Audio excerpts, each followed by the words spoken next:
Le sommet extraordinaire de l'Union africaine sur la lutte contre le terrorisme et les changements anticonstitutionnels en Afrique s'est ouvert ce samedi 28 mai à Malabo, en Guinée équatoriale.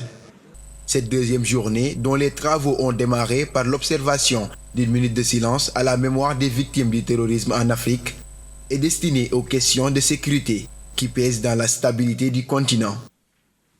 L'Afrique est sans doute le dernier continent au monde à vivre une telle intensité le terrorisme et où existent encore des changements anticonstitutionnels. Il est incontestable que ces deux phénomènes inversent nos priorités de développement et entravent notre marche vers le progrès. Nous ne devons plus accepter cela.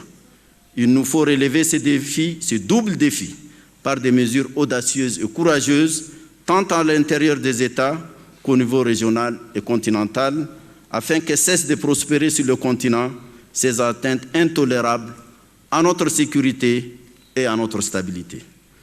De son côté, le président angolais a indiqué que pour vaincre la menace extrémiste croissante dans le Sahel et d'autres pays africains et abandonner le recours aux armées occidentales, l'Afrique doit pouvoir mobiliser ses armées.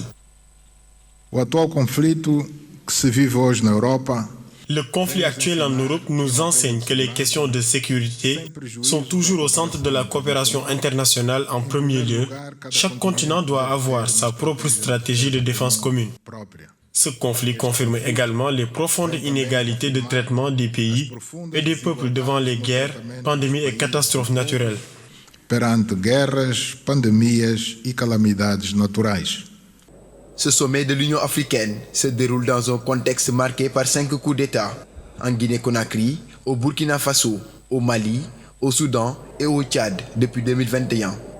Il intervient également alors que le Cameroun, le Mozambique, la République centrafricaine, la Somalie et le Sahel sont en proie à des insurrections.